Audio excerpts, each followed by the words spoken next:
Hello दोस्तों, कैसे हैं आप सब। आशा करता हूँ आप सब स्वस्थ होंगे, मस्त होंगे। इस ऑडियो में हम भारत के संविधान के विकास के बारे में देखेंगे कि भारत के संविधान का विकास किन किन regulating act, charter act, Bharat शासन अधिनियम के द्वारा हुआ, उसका हम विस्तृत अध्ययन करेंगे।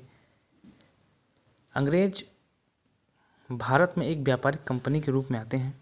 तत्कालीन परिस्थितियों का लाभ उठाकर वो पूरे भारतवर्ष पर कब्जा कर लेते हैं। वे भारत के शासन प्रशासन को चलाने के लिए अनेक नियम कानून लेकर आते हैं। वही भारत के संविधान के निर्माण या विकास का आधार बनी। आगे बढ़ने से पहले मैं आपको कुछ बेसिक फैक्ट बताना चाहता हूँ जो जानना बहुत ज़रूरी है। जैसे ईस्ट इंडिया कंपनी की स्थापना कब हुई, तो ईस्ट इंडिया कंपनी की स्थापना 1600 ईस्वी में हुई। ब्रिटेन की महारानी उस समय कौन थी, तो ब्रिटेन की महारानी एलिजाबेथ प्रथम के द्वारा। रॉयल चार्टर एक्ट, एक चार्टर एक्ट पास किया गया, रॉयल चार्टर एक्ट, उसके माध्यम से कंपनी के समय भारत पर किसका शासन था, तो कंपनी की जब 1600 में भारत पर मुगलों का शासन था। सन 1600 ईस्वी, तो 1600 ईस्वी में भारत में मुगलों का शासन था। मुगलों में अकबर, जब कंपनी भारत में आई तो उसमें भारत पर अकबर का शासनकाल चल रहा था। प्लासी का युद्ध कब हुआ, तो प्लासी का युद्ध 1757 में हुआ। बक्सर का युद्ध कब हुआ, तो बक्सर का युद्ध 1764 ईस्वी में हुआ। तथा इलाहाबाद की संधि कब हुई थी, इलाहाबाद की संधि 1765 में हुई। चलिए हम आप इनके किस नियम कानून के आधार पर भारत पर शासन किए, कैसे किए, उनको इस ऑडियो के माध्यम से देखते हैं और आपको एक विस्तृत जानकारी होगी। बस आपको क्या करना है, ध्यान से इस ऑडियो को सुनना है और जो आपको इम्पोर्टेंट फैक्ट लगे उन्हें आप कहीं नोट कर लीजिए। पहला, 1773 का रेगुलेटिंग एक्ट।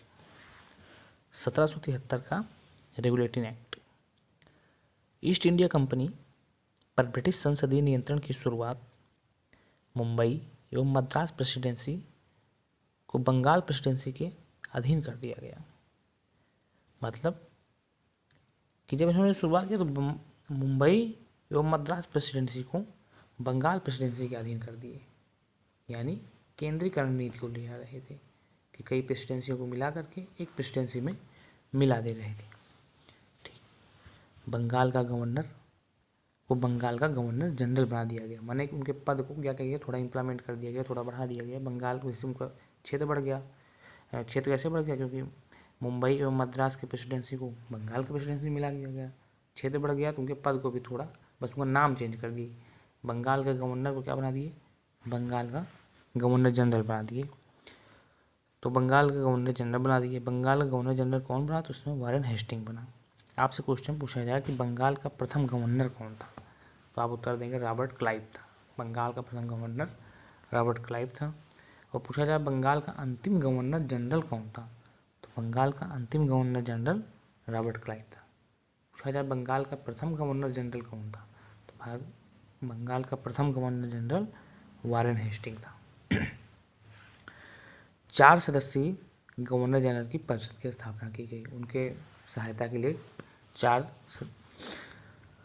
सदस्यीय गवर्नर जनरल परिषद की स्थापना की गई। केंद्रीकरण प्रवृत्ति आप देख रहे हैं कि केंद्रीकरण प्रवृत्ति मुंबई तो मद्रास प्रेसिडेंसी को बंगाल प्रेसिडेंसी के अधीन कर दिया गया। बोर्ड ऑफ प्रोपराइटर निवेशक मंडल की स्थापना की गई। एक और बोर्ड ऑफ डायरेक्टर की भी शुरुआत की गई। बोर्ड ऑफ डायरेक्टर की शुरुआत जो भारत में राजस्व, नागरिक और सैन्य मामलों की जानकारी ब्रिटिश सरकार को देना आवश्यक कर दिया। कोलकाता में फोर्ट विलियम में सुप्रीम कोर्ट की स्थापना की गई सन 1774 में।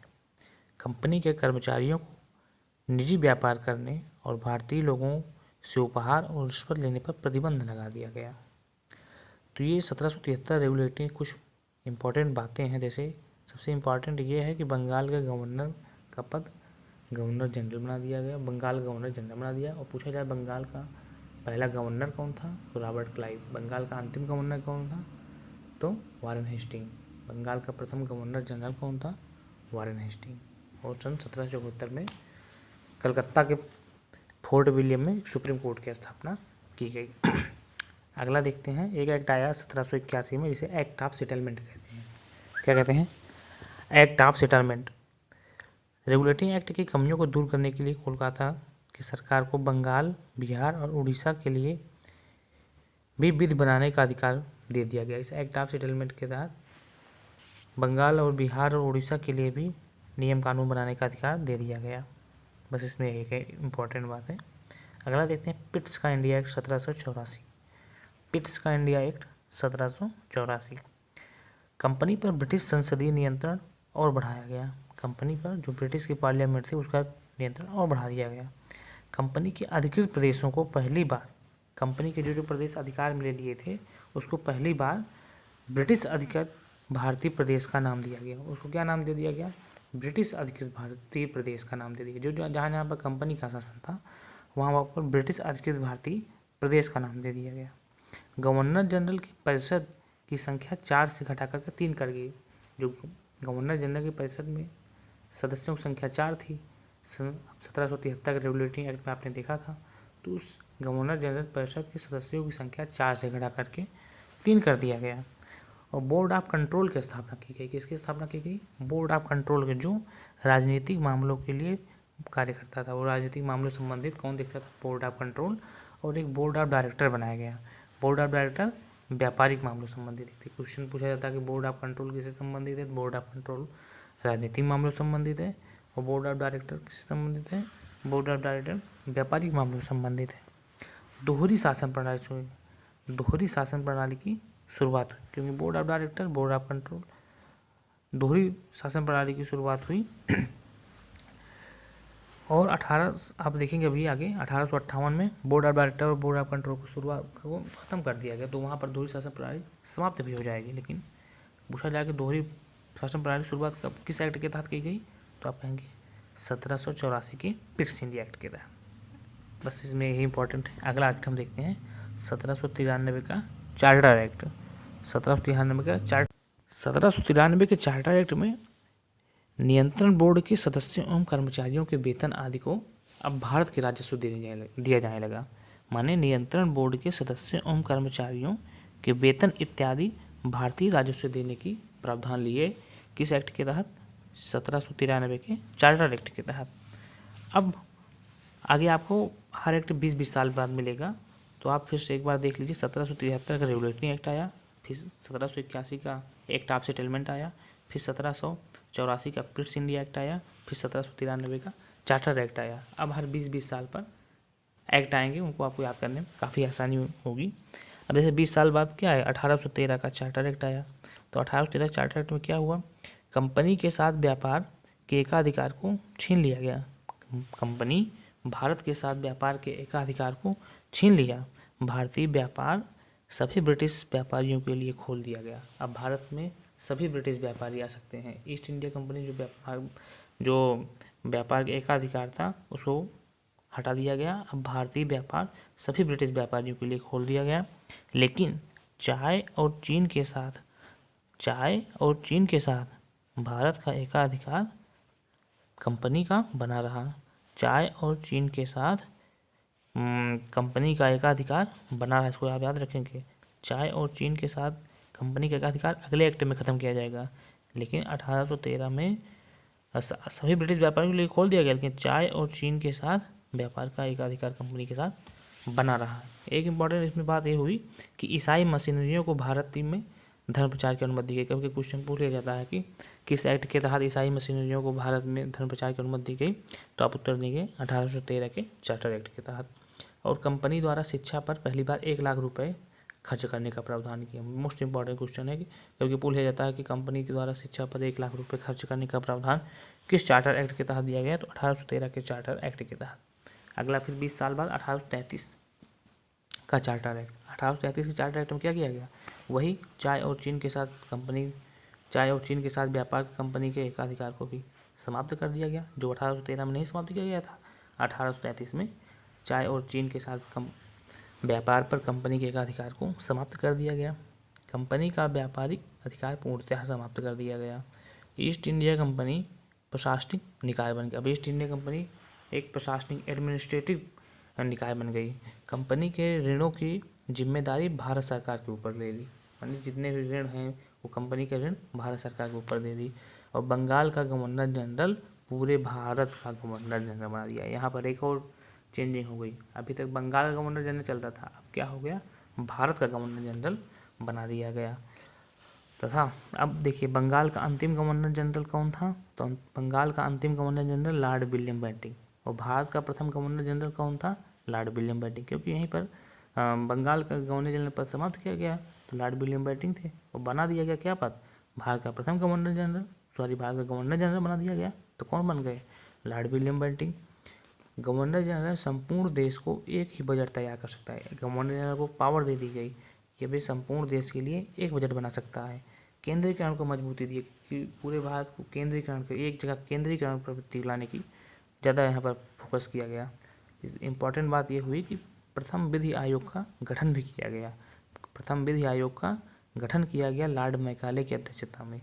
भारतीय कानूनों के वर्गीकरण के लिए प्रथम विधि आयोग का गठन किया गया, उस आयोग के अध्यक्ष कौन थे, तो लॉर्ड मैकाले थे। मोस्ट इम्पॉर्टेंट आपको याद करना है। दास प्रथा विधि विरुद्ध घोषित किया गया, दास प्रथा को भी विधि विरुद्ध घोषित किया गया 1843 में, सन 1843 में दास प्रथा को विधि विरुद्ध घोषित किया गया। लॉर्ड एलनबरो द्वारा पूर्ण उन्मूलन, किसके द्वारा, दास प्रथा को किसके द्वारा पूर्ण उन्मूलन किया गया, लॉर्ड एलन बरो द्वारा, नाम याद कर लीजिए, लॉर्ड एलन बरो द्वारा। तो 1833 का चार्टर काफ़ी इंपॉर्टेंट है, इसमें विधि आयोग का गठन किया गया, उसके अध्यक्ष थे लॉर्ड मैकाले। दास प्रथा का उन्मूलन किया गया लॉर्ड एलन बरो द्वारा 1843 में। केंद्रीकरण को मजबूती मिली। बंगाल के गवर्नर जनरल पद को समाप्त करके पूरे भारत का गवर्नर जनरल बना दिया गया। कौन बना, लॉर्ड विलियम बेंटिंक बने। चाय और चीन के साथ कंपनी का व्यापारिक अधिकार समाप्त कर दिया गया।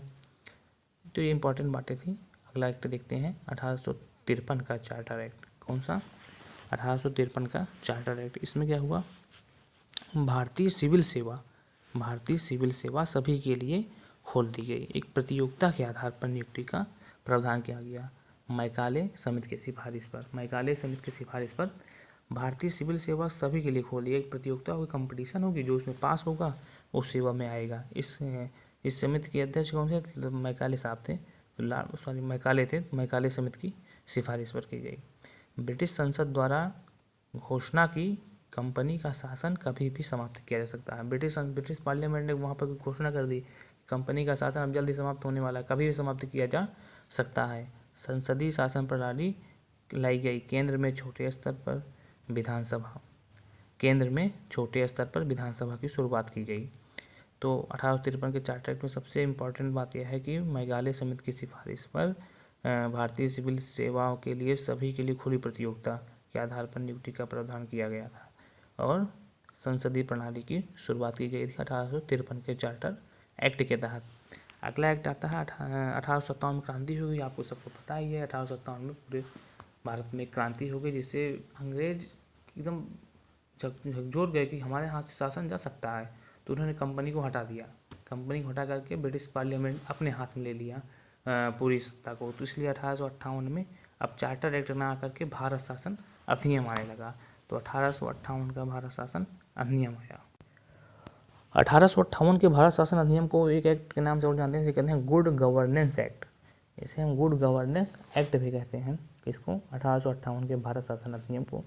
ईस्ट इंडिया कंपनी के शासन की समाप्ति कर दी गई और अब ब्रिटिश संसद अपने हाथ में ले ली इसको, और भारत का शासन ब्रिटिश संसद या आप कहिए ब्रिटिश ताज या ब्रिटिश क्राउन, ब्रिटिश महारानी, जिसको आप समझे उसको कह सकते हैं, वो स्थानांतरित कर दी गई। गवर्नर जनरल को अब क्या कहा जाएगा, वायसराय। अब गवर्नर जनरल को भी पद समाप्त कर दिया गया। अभी तक क्या होता था, भारत गवर्नर जनरल, अब उनको भी समाप्त करके उन्हीं को वायसराय कहा जाने लगा। और भारत का अंतिम गवर्नर जनरल या भारत का प्रथम वायसराय कौन बन गया, लॉर्ड कैनिंग। कौन बन गया, लॉर्ड कैनिंग। भारत का अंतिम गवर्नर जनरल पूछा जाए या भारत का प्रथम वायसराय पूछा जाए तो कौन बन गया, लॉर्ड कैनिंग।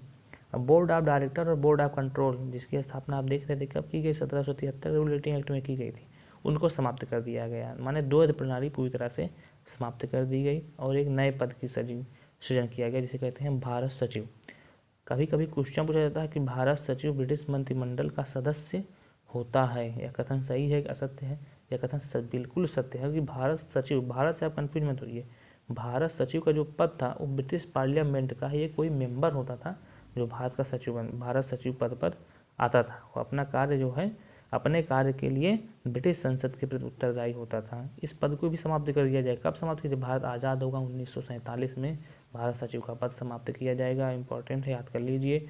एवं इनकी सहायता के लिए 15 सदस्यीय भारत परिषद की स्थापना की गई। भारत सचिव की सहायता के लिए कितने सदस्यीय भारत परिषद की स्थापना की गई? 15 सदस्यीय भारत परिषद की स्थापना की गई। भारत परिषद को कब समाप्त किया जाएगा? तो 1935 के भारत शासन अधिनियम से। और भारत सचिव का पद कब समाप्त किया जाएगा? तो आप कहेंगे 1947 के भारत शासन अधिनियम या 1947 में। तो 1858 के भारत शासन अधिनियम बहुत ही इंपॉर्टेंट है। इसमें कुछ ये बातें जैसे इंडियन गुड गवर्नेंस एक्ट कहते हैं। इसके बाद ईस्ट इंडिया कंपनी से शासन समाप्त करके ब्रिटिश पार्लियामेंट, ब्रिटिश महारानी, ब्रिटिश ताज के पास चला गया। गवर्नर जनरल का पद समाप्त करके वायसराय कहा जाने लगा। भारत का अंतिम गवर्नर जनरल और भारत के प्रथम वायसराय कौन थे? तो लॉर्ड कैनिंग थे। बोर्ड ऑफ डायरेक्टर और बोर्ड ऑफ कंट्रोल को समाप्त कर दिया गया, जिसकी स्थापना 1773 रेगुलेटरी एक्ट में की गई थी। अब माने द्वैत प्रणाली समाप्त कर दी गई।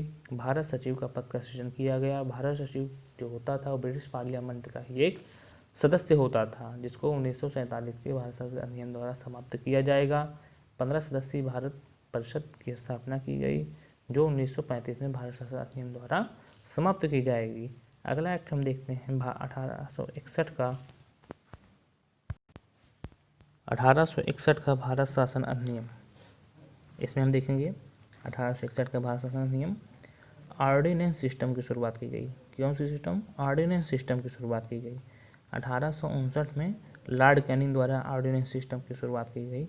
वायसराय को पहली बार अध्यादेश जारी करने की शक्ति। अध्यादेश क्या होता है? तो आर्टिकल 123 आर्टिकल 123 में देखते हैं, जबकि केंद्र में लोकसभा या राज्यसभा न चल रही हो तो राष्ट्रपति अध्यादेश केंद्र में जारी करता है, राज्यपाल राज्य में अध्यादेश जारी कर सकता है। तो अध्यादेश जारी करने की शक्ति वायसराय को पहली बार मिली 1861 के भारत शासन अधिनियम द्वारा। और पोर्टफोलियो सिस्टम की शुरुआत की गई। पोर्टफोलियो को होता है विभागीय प्रणाली से। इसमें भारत के वर्तमान प्रधानमंत्री कौन है? नरेंद्र मोदी जी हैं। तो अपने किसी केंद्र मंत्री, किसी को रक्षा मंत्री बनाते हैं, किसी को वित्त मंत्री बनाते हैं। उसी तरह विभागीय प्रणाली की शुरुआत की गई 1861 के भारत शासन अधिनियम द्वारा। इसे पोर्टफोलियो सिस्टम कहते हैं। विकेंद्रीकरण की शुरुआत हुई, माने कि विकेंद्रीकरण की शुरुआत हुई। मद्रास एवं बम्बई प्रेसिडेंसी को विधायी शक्तियाँ वापस कर दी गई। जो केंद्रीकरण प्रवृत्ति लाई गई थी कि बंगाल में मद्रास और भी मद्रास प्रेसिडेंसी को मिला दिया गया था, मुंबई एवं मद्रास प्रेसिडेंसी को बंगाल प्रेसिडेंसी मिला दिया गया था, तो केंद्रीकरण प्रवृत्ति हो गई थी। लेकिन अब 1861 के भारत शासन अधिनियम द्वारा विकेंद्रीकरण की शुरुआत हुई। मद्रास एवं मुंबई प्रेसिडेंसी को विधायी शक्तियाँ वापस कर दी गई, उन्हें अलग कर दिया गया, वापस कर दिया गया। 1773 रेगुलेटरी एक्ट के तहत केंद्रीकरण का प्रावधान था, जिसको समाप्त कर दिया गया। वायसराय के कार्यकारिणी परिषद में गैर सरकारी सदस्यों की भी नियुक्ति की जाने लगी। तो वायसराय के कार्यकारिणी परिषद में गैर सरकारी सदस्यों की भी नियुक्ति की जाने लगी। कार्यकारी परिषद का विस्तार हो गया। वायसराय को बंगाल, उत्तर पश्चिमी सीमा प्रांत और पंजाब में विधान परिषद स्थापित करने की भी शक्ति दी गई। तो 1861 के भारत शासन अधिनियम सबसे इम्पॉर्टेंट बात है कि ऑर्डिनेंस सिस्टम की शुरुआत किया गया। ऑर्डिनेंस सिस्टम की शुरुआत लॉर्ड कैनिंग द्वारा 1859 में ही की गई थी। अध्यादेश, पहली बार वायसराय को अध्यादेश जारी करने की शक्ति मिली। पोर्टफोलियो सिस्टम शुरू किया गया और विकेंद्रीकरण की शुरुआत हुई। अगला एक्ट हम देखते हैं 1892 का भारत शासन अधिनियम। 1892 के भारत शासन अधिनियम में पहली बार अप्रत्यक्ष चुनाव प्रणाली की शुरुआत हुई। अब पहली बार क्वेश्चन पूछा जाएगा अप्रत्यक्ष चुनाव प्रणाली की शुरुआत किस एक्ट शासन अधिनियम द्वारा शुरू किया गया? तो 1892 का भारत शासन अधिनियम द्वारा। या आपसे कहीं पूछा जाए कि प्रत्यक्ष चुनाव प्रणाली की शुरुआत कब किस भारत शासन अधिनियम द्वारा की गई? तो आप कहेंगे 1919। अभी आप आगे देखेंगे भी 1919 के भारत शासन अधिनियम द्वारा प्रत्यक्ष चुनाव प्रणाली की शुरुआत की गई थी, लेकिन अप्रत्यक्ष चुनाव प्रणाली की शुरुआत 1892 के भारत शासन अधिनियम। तो अब अप्रत्यक्ष चुनाव प्रणाली 1892 भारत शासन अधिनियम, प्रत्यक्ष चुनाव प्रणाली 1919 भारत शासन अधिनियम द्वारा। व्यवस्थापिका सभा के सदस्यों को बजट पर विचार विमर्श करने का भी अधिकार दिया गया। व्यवस्थापिका सदस्य थे, उनको बजट पर विचार विमर्श करने का भी अधिकार दिया गया। परिषद के सदस्यों को प्रश्न पूछने का अधिकार, लेकिन वोट और सुधार करने का अधिकार नहीं दिया। जो परिषद के सदस्य होंगे उनको प्रश्न तो पूछ सकते हैं कि ऐसा कैसे क्यों नहीं हुआ, ऐसे हो सकता है, लेकिन उनको वोट और सुधार करने का अधिकार नहीं दिया गया। और अगला एक्ट हम देखते हैं 1909 का भारत शासन अधिनियम, जो कि बहुत ही इम्पॉर्टेंट है। 1909 का भारत शासन अधिनियम, इसे हम मार्ले मिंटो सुधार से भी नाम चाहते हैं। मार्ले मिंटो क्यों कहते हैं? क्योंकि मार्ले कौन थे, उसमें भारत सचिव थे, और मिंटो कौन थे, भारत के वायसराय थे, जिसका नाम दे दिया गया मार्ले मिंटो सुधार। इसमें क्या किया गया, गवर्नर जनरल के कार्यकारिणी परिषद प्रथम बार भारतीय की नियुक्ति की गई। जो गवर्नर जनरल के कार्यकारिणी परिषद थे, उसमें पहली बार भारतीय की नियुक्ति की गई। वो कौन थे? तो सत्येंद्र प्रसाद सिन्हा जी थे। कौन थे? सत्येंद्र प्रसाद सिन्हा विधि सदस्य के रूप में गवर्नर जनरल के कार्यकारी परिषद में नियुक्त हुए थे। एक फिर से आप सुन लीजिए, गवर्नर जनरल के कार्यकारी परिषद में प्रथम बार भारतीय की नियुक्ति 1909 के भारत शासन अधिनियम द्वारा हुआ था। और वो भारतीय कौन थे? तो डॉक्टर सत्येंद्र प्रसाद सिन्हा जी थे, जो विधि सदस्य के रूप में गवर्नर जनरल के कार्यकारी परिषद में नियुक्त हुए थे। मुसलमानों के लिए पृथक सांप्रदायिक प्रतिनिधित्व की स्थापना। अब आप पूछेंगे कि पृथक सांप्रदायिक क्या होता है, पृथक निर्वाचन मंडल क्या होता है? तो जैसे मान लीजिए कोई गांव है, उस गांव में हिंदू हैं, मुस्लिम हैं, सिख हैं, ईसाई हैं, तो लेकिन पृथक मुस्लिमों को क्या किया गया, पृथक सांप्रदायिक प्रतिनिधित्व की स्थापना कर दी गई। माने कि जैसे उस गांव में 1000 लोग हैं तो 100 मुस्लिम हैं, तो वही 100 मुस्लिम में से ही कोई उम्मीदवार खड़ा होगा और वही 100 मुस्लिम ही वोट भी देंगे। तो उस स्थान को क्या कहते हैं? पृथक सांप्रदायिक प्रतिनिधित्व की स्थापना। माने अन्य जाति वर्ग से कोई मतलब नहीं होगा, लेकिन रहेंगे शासन वो अन्य जाति वर्ग पर भी करेंगे। ऐसा नहीं है कि मुस्लिम ही दे रहे हैं वोट तो मुस्लिम पर ही शासन करेंगे, ऐसा नहीं है। वो चुने जाएंगे उसी 100 मुस्लिम में से ही, वोट भी वही 100 मुस्लिम ही देंगे, लेकिन जो चुन कर सदस्य आएगा वो अपना शासन उन पूरे 1000 लोगों पर करेगा। तो ऐसे स्थान पर क्या कहते थे? पृथक सांप्रदायिक प्रतिनिधित्व की स्थापना हो गई मुसलमानों के लिए, या पृथक निर्वाचन मंडल की स्थापना की गई मुसलमानों के लिए। कब? 1909 के भारत शासन अधिनियम द्वारा।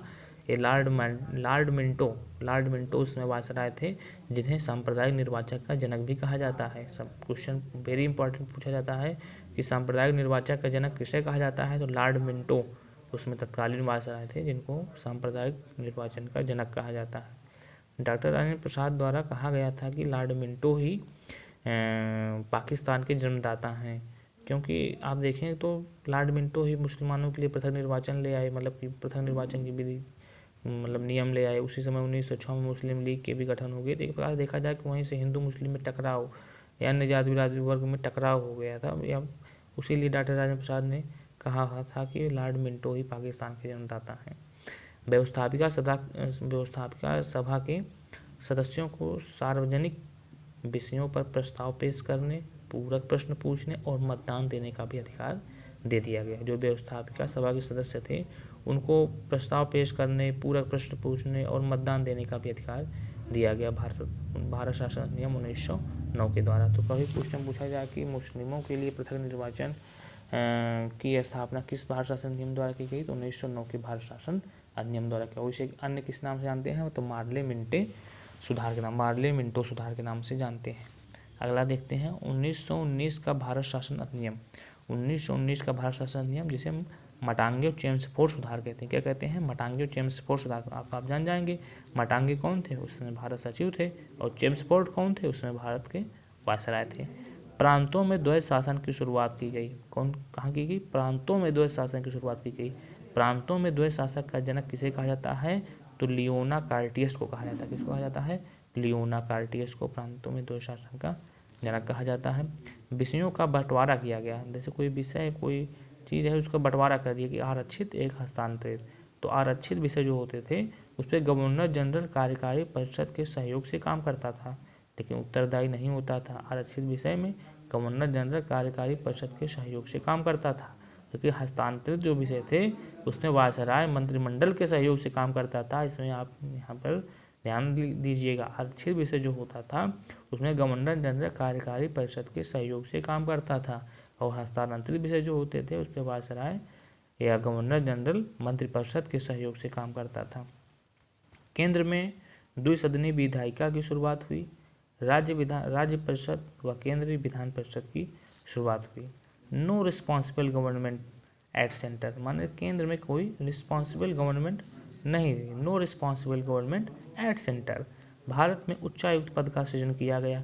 सांप्रदायिक प्रतिनिधित्व का विस्तार हुआ, जैसे अब मुस्लिमों के लिए सांप्रदायिक का 1909 में हो गया, तो अन्य बिरादरी जो थे वो भी मांगने लगे। आंग्ल भारतीय ईसाइयों को भी पृथक प्रतिनिधित्व के प्रावधान कर दिया गया। महिलाओं को पहली बार मत देने का अधिकार मिलने, सभी के लिए नहीं, जो उच्च घराने की पढ़ी लिखी होती थी वही मत देती थी, तो महिलाओं को लेकिन पहली बार मत देने का अधिकार पूछा जाए तो 1909 के भारत शासन अधिनियम द्वारा दिया गया था, लेकिन ये सभी महिलाओं के लिए नहीं था।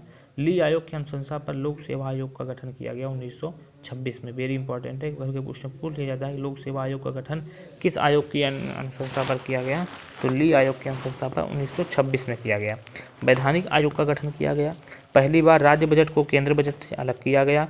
राज्य विधानसभा अपना खुद का बजट बना सकती है। राज्य पहली बार जो है राज्यों का बजट और केंद्र के बजट को अलग किया गया। तो ये इंपॉर्टेंट बातें थी भारत शासन नियम 1919 में। तो कौन कौन सी बातें थी इंपॉर्टेंट, इससे पहले थी मटांगी उच्च बोर्ड के नाम से जाना जाता है, और इसमें प्रांतों में द्वैध शासन आया।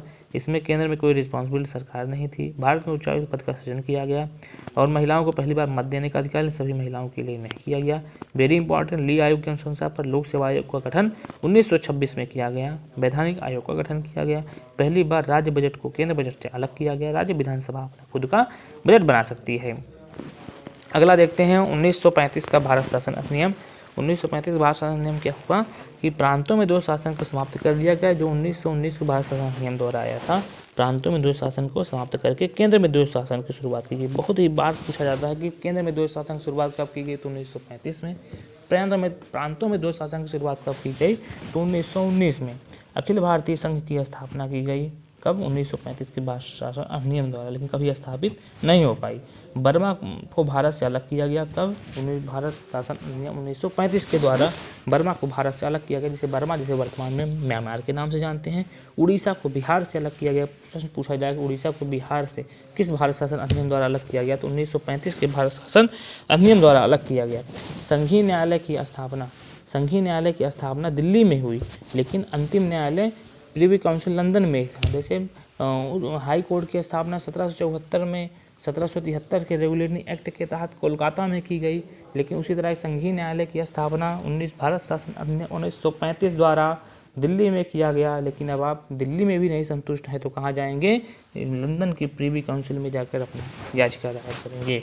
केंद्रीय बैंक की स्थापना हुई, जिसे रिजर्व बैंक ऑफ इंडिया कहते हैं। इसकी स्थापना कब हुई, तो 1 अप्रैल 1935 को रिजर्व बैंक ऑफ इंडिया की स्थापना हुई। किस एक्ट के तहत हुई, तो RBI एक्ट 1934 के तहत हुई।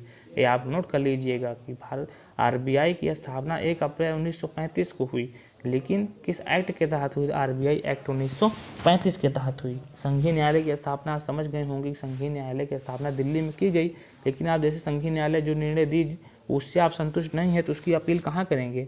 जैसे इस समय सुप्रीम कोर्ट कोई निर्णय दे देती है तो आप उसका अपील कहीं नहीं कर सकते हैं, लेकिन जैसे दिल्ली का जो संघीय न्यायालय था वो उस समय अगर अपना निर्णय दे देती थी तो आप उसका अपील कहाँ करें, लंदन के प्रिवी काउंसिल में करेंगे। भारत परिषद की समाप्ति कर दी गई, जो 1858 में शुरू किया गया था भारत सचिव और भारत परिषद।